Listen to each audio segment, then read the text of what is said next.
Shalom dan damai di hati. Bapak Ibu Saudara yang dikasihi dan diberkati oleh Tuhan Yesus Kristus, apa kabar di hari ini? Kami sangat bersyukur karena bisa selalu menjumpai Bapak Ibu Saudara melalui channel YouTube kami untuk membagikan kebenaran firman Tuhan. Nah, di hari ini seperti biasa kita akan membahas pertanyaan MTPJ. Saya ditemani oleh suami yang tetap ada di belakang layar. Betul. Dan karena itu kami akan membagikan pertanyaan MTPJ di minggu berjalan melalui pertanyaan diskusi ya di minggu berjalan ini yang terambil dalam bacaan Matius pasal yang keempat ayat 1 hingga yang ke-11. Dan tema di sepanjang minggu ini menghalau godaan dengan firman Tuhan. Ya, betul sekali. Nah, karena itu sebelum kita berdiskusi, kita akan mengawali pertemuan ini dengan berdoa. Mari satukan hati dari tempat Bapak Ibu Saudara dan mari kita berdoa. Tuhan Yesus, Engkau Tuhan dan Juru Selamat dalam kehidupan kami. Kami sampai saat ini menyadari betul bahwa kalau kami ada, kami menikmati kehidupan, kami dituntun, kami diberkati. Semua karena kebaikan dan kemurahan Tuhan. Maka pujian, syukur, hormat, dan kemuliaan kami persembahkan kepadamu Tuhan. Ini kami yang siap untuk belajar dari kebenaran firman-Mu.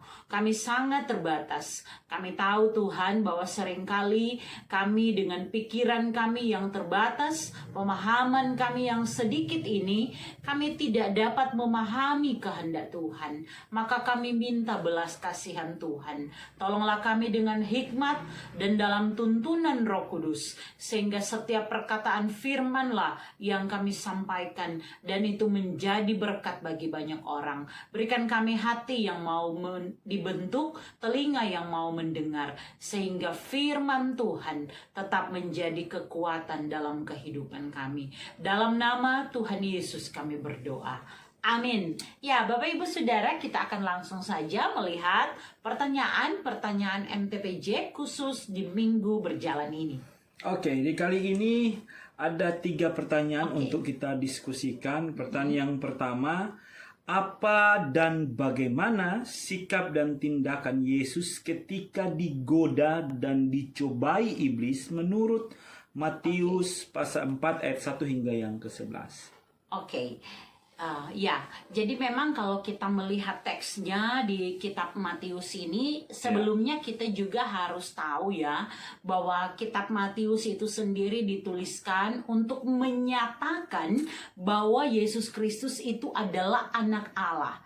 Dia adalah Mesias, dia adalah Tuhan dan satu-satunya juru selamat, sebagaimana yang sudah dinubuatkan dari perjanjian lama. Sehingga ketika selesai perjanjian lama, kitab Matius atau Injil Matius ini yang pertama kali akan kita temukan, sekalipun bukanlah yang pertama kali ditulis ya, tetapi yang pertama kali kita temukan untuk melihat ini hubungan yang sangat erat.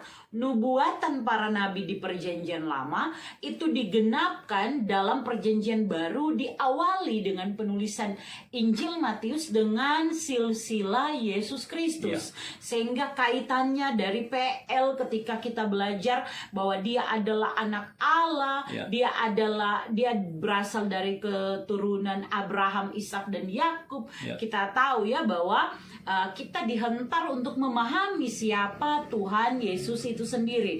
Nah, Bapak Ibu Saudara yang dikasihi dan diberkati oleh Tuhan Yesus, di saat ini kita lihat ketika Tuhan Yesus itu baru saja dibaptis di pasal 3 mulai ayat 13 sampai 17 oleh Yohanes Pembaptis di Sungai Yordan.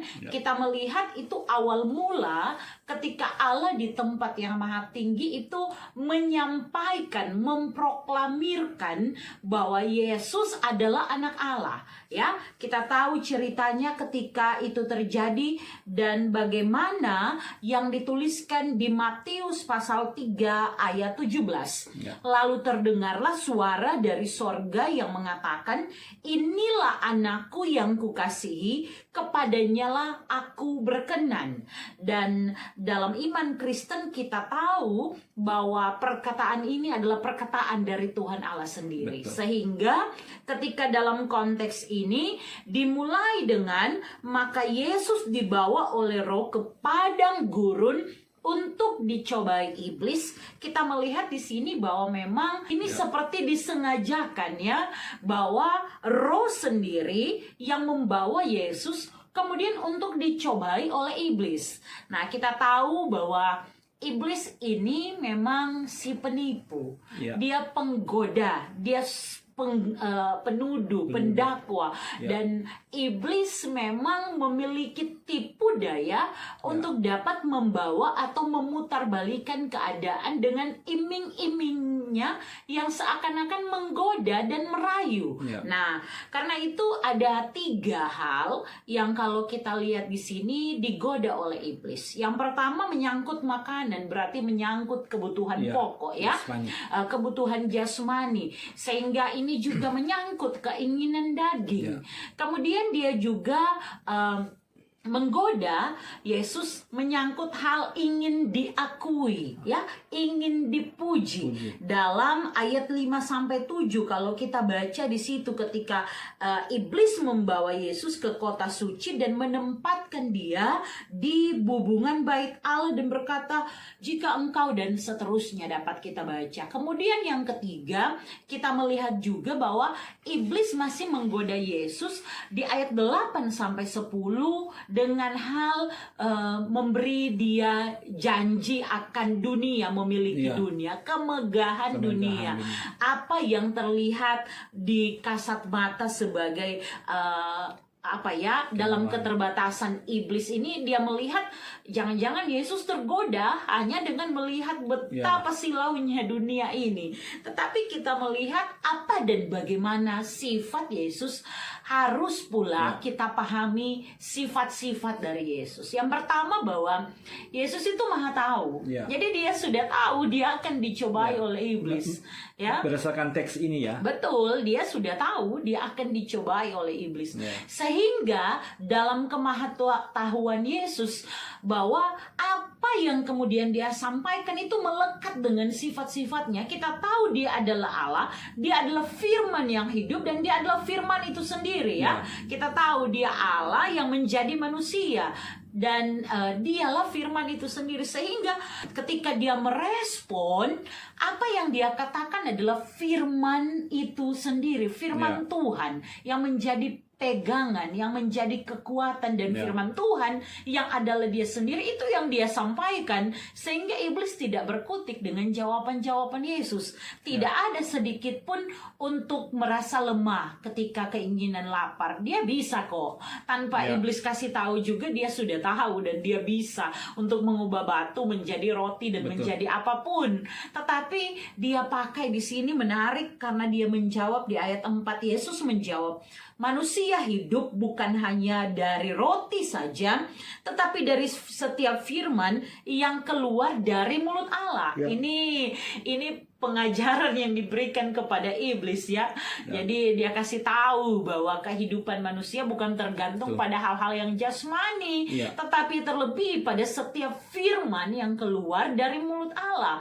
Ini secara tidak langsung mau bilang kebutuhan semua orang itu termasuk adalah dia sendiri, firman yang hidup itu. Jadi tanpa dia maka sia-sialah kehidupan.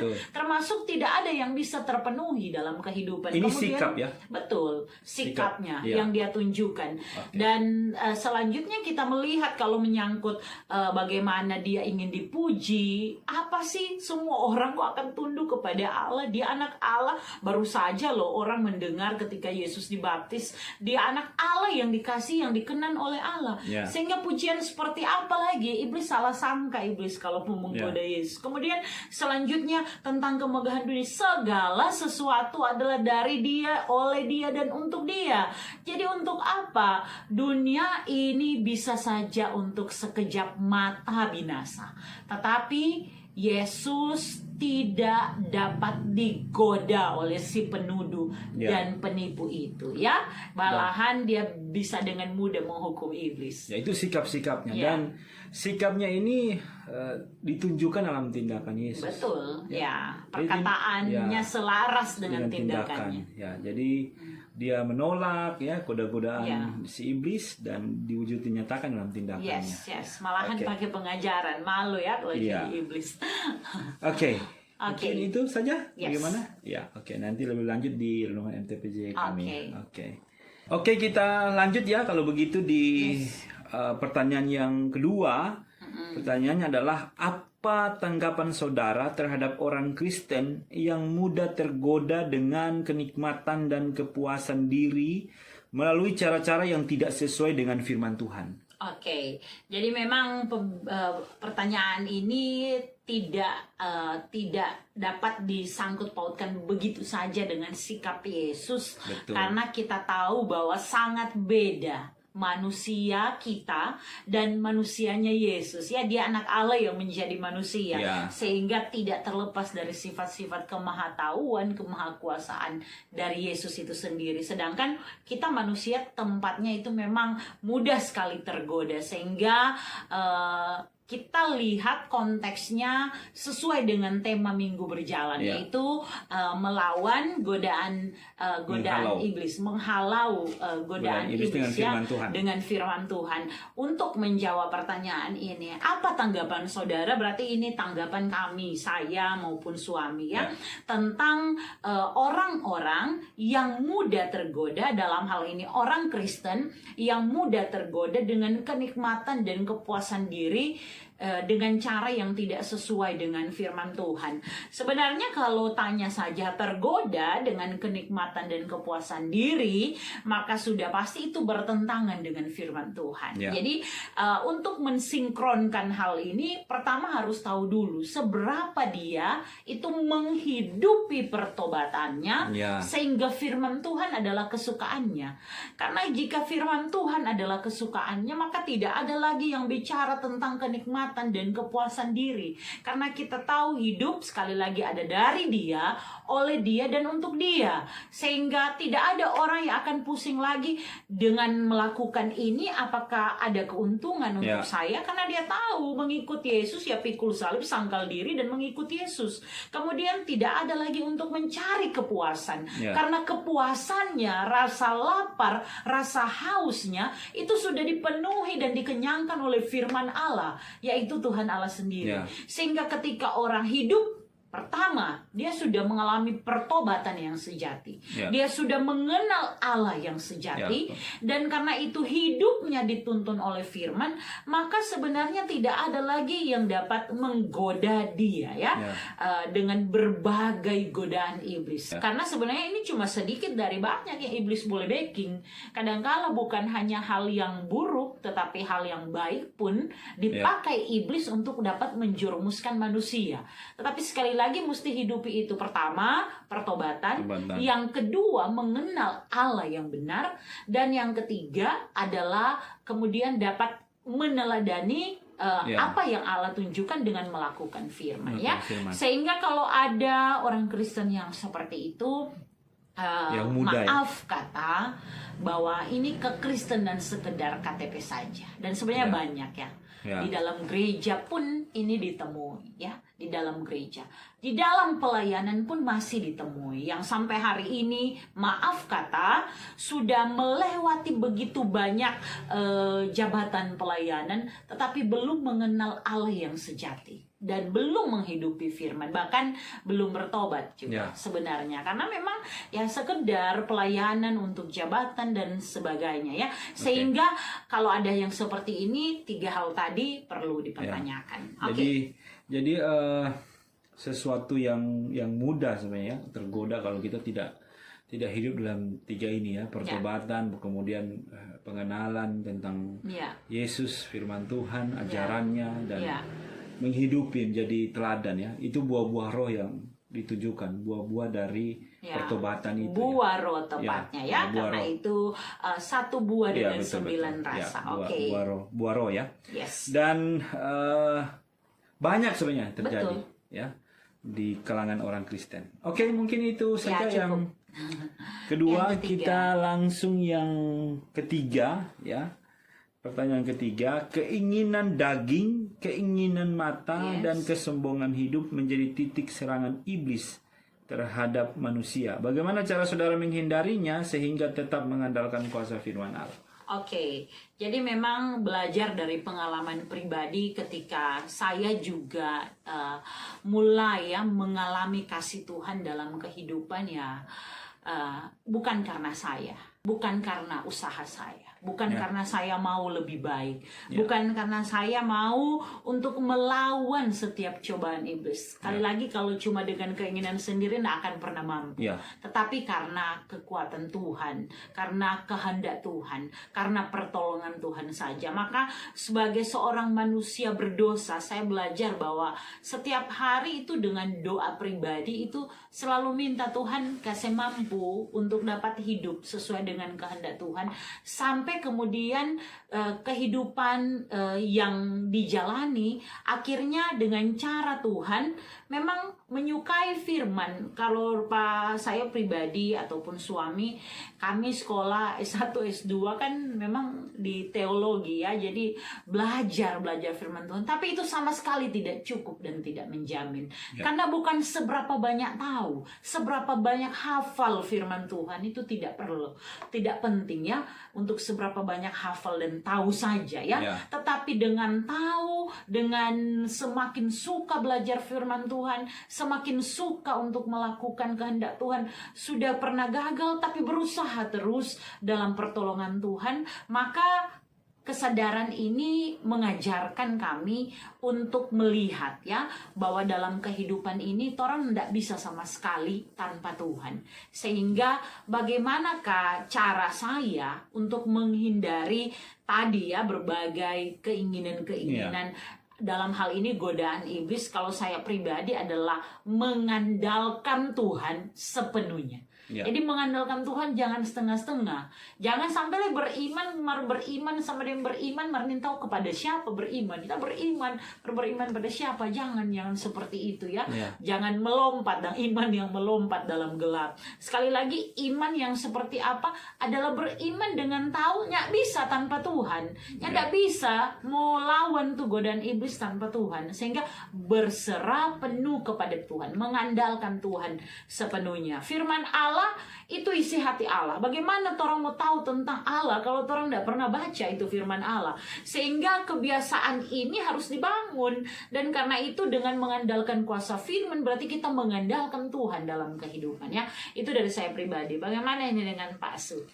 Oke, saya melihatnya bahwa ketiga hal ini, keinginan daging, keinginan mata, kesombongan hidup, ini menjadi titik serangan iblis terhadap manusia.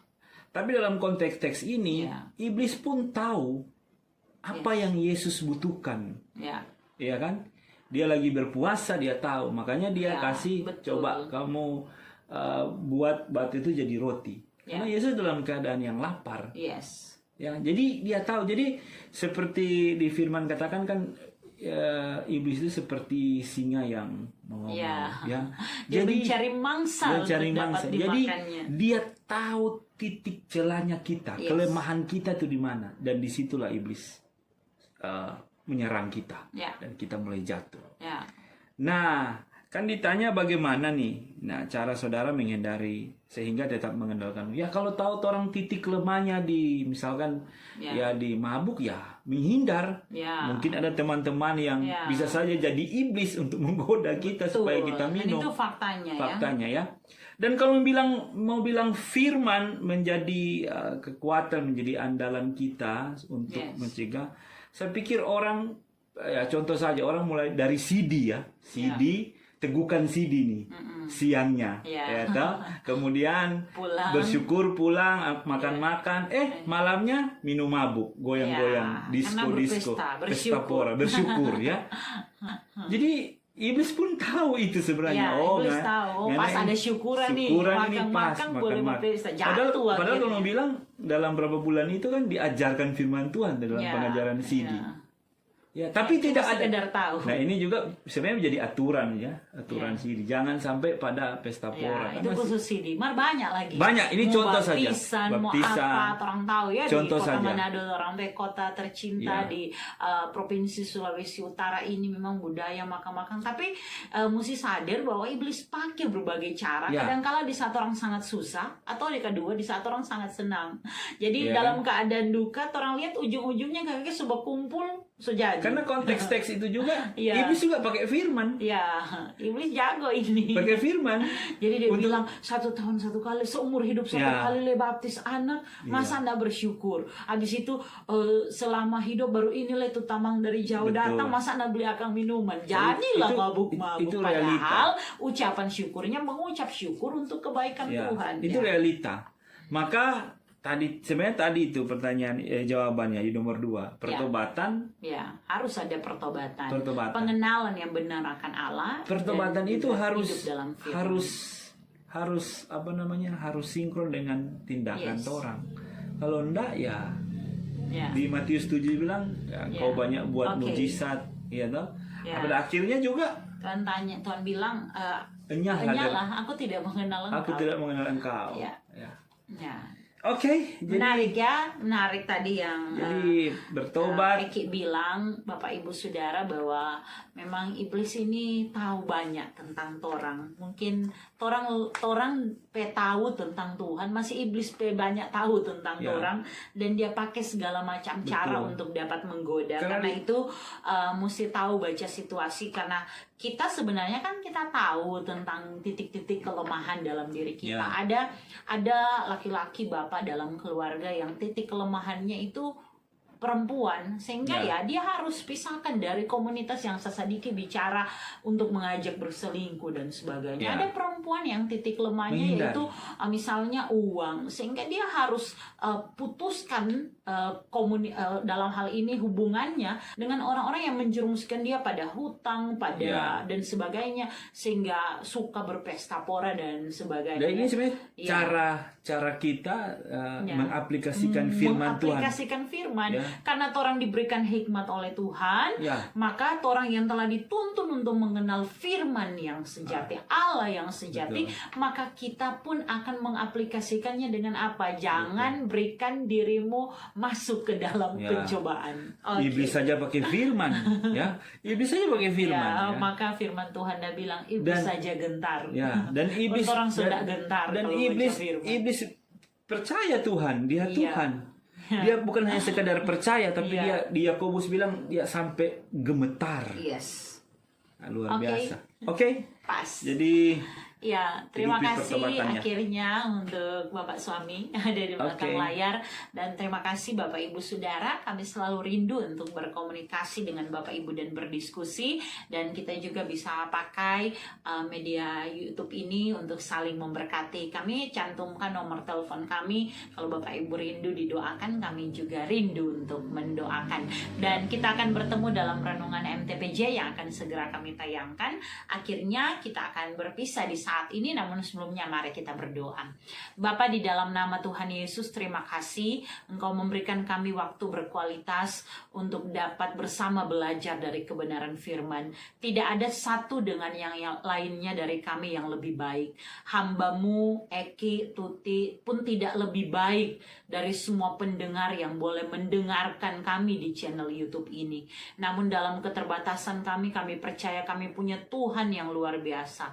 Engkau satu-satunya Tuhan dan Juru Selamat kami. Terima kasih Tuhan, karena Engkau mengingatkan kami melalui firman. Tolong kami, sehingga di tengah berbagai godaan dan cobaan yang dilakukan oleh iblis, kami hanya dapat berkata dalam nama Yesus, kami menang. Dalam nama Yesus, iblis dikalahkan. Dan ini kami yang mau dibentuk seturut dengan firman Tuhan.